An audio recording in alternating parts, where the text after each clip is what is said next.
घेण्याला तोंड लावलं. त्यामध्ये काल एका व्यक्तीने आत्महत्या केली होती. किती आरोपी अटकेत आहेत आणि काय काय गुन्हे दाखल करण्यात आले? काल रामाणांच्या हातीमध्ये भैया पाटील वय 41 ह्या व्यक्तीने आत्महत्या केली होती.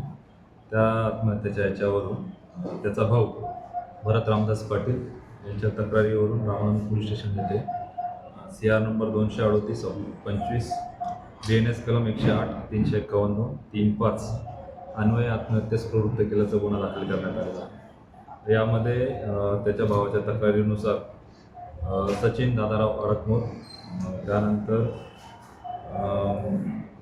मीनाक्षी जैन,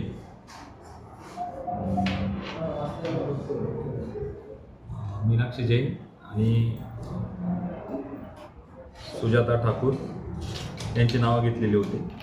आता सध्या या गुन्ह्यामध्ये आपण सचिन अडकमोर, मीनाक्षी जैन आणि ज्या कोल्हापूरचे 2 आशिष गंगाधरे आणि त्याचा चुलत भाऊ अप्पासू गंगाधरे यांना या गुन्ह्यामध्ये आरोपी करण्यात आलेला आहे आणि 4 आरोपींना या गुन्ह्यामध्ये अटक करण्यात आलेली आहे. सर, आणखी एक गुन्हा दाखल झालेला आहे फसवणुकीचा त्या संदर्भात. त्याच अनुषंगाने या मैताची जी मुलगी मिसिंग झाली होती, मिसिंगच्या तपासादरम्यान यातील आशिष गंगाधरे आणि त्याचा चुलत भाऊ अप्पासू गंगाधरे हे आले होते आणि त्यांच्याकडे चौकशी केल्यानंतर त्यांनी तक्रार दिलेली आहे की ही मुलगी आणि तिच्यासोबत इतर काही महिला यांनी येऊन त्याची लग्नासाठी फसवणूक केली आहे. म्हणून रामानंद पोलीस स्टेशन येथे 238/2025 239/2025 BNS कलम 318/4-35 अन्वये गुन्हा दाखल करण्यात आलेला आहे. यामध्ये मीनाक्षी जैन, सुजाता ठाकूर, अक्षय ठाकूर, धनश्री असे एकूण 5 जणांविरुद्ध तो गुन्हा दाखल करण्यात आलेला आहे. सर, याच्यातून अटक होती. ह्या गुन्ह्यामध्ये सध्या तपास सुरू आहे. पहिल्या गुन्ह्यातील जे काही आरोपी आहेत ते देखील या गुन्ह्यामध्ये आहेत. सध्या त्या गुन्ह्यात अटक आहे. त्यांची त्यातल्या गुन्ह्यातली तपास संपल्यानंतर या गुन्ह्यामध्ये त्यांना अटक करण्यात येईल. सर, आरोपींची संख्या वाढण्याची शक्यता सध्या गुन्हे प्राथमिक स्वरूपामध्ये आहे, प्राथमिक याच्यात आहे. अजून तपासामध्ये आणखी आरोपी वाढण्याची शक्यता आहे. सर, नेमकं हे रॅकेट काय आहे आणि कोल्हापूर आणि जळगावचं कनेक्शन कसं आहे? इथं काही महिलांनी कोल्हापूर येथे जे इसम होते त्यांना मुलगी हवी होती, लग्नासाठी लग्न जमत नव्हते, तर त्यांच्या काही नातेवाईकांमार्फत जळगाव येथे संपर्क केल्यानंतर इथून मुलगी आमच्याकडे आहे, ती मुलगी जर आपल्याला पाहिजे असेल तर काही पैसे किंवा सोनं लागेल, त्याच्यानुसार मग त्यांचं लग्न झालं, पैसे देण्यात आले आणि सोनं देण्यात आलं. त्याच्यातून त्यांची फसवणूक झाली आणि त्याच्यानंतर मग त्यांनी हा गुन्हा दाखल केलेला. त्यातील ज्या महिला आणि ज्यांची फसवणूक झाली असे सगळे ट्रेस झालेले आहेत. महिलांना देखील याच्यामध्ये आरोपी करण्यात आले आहे.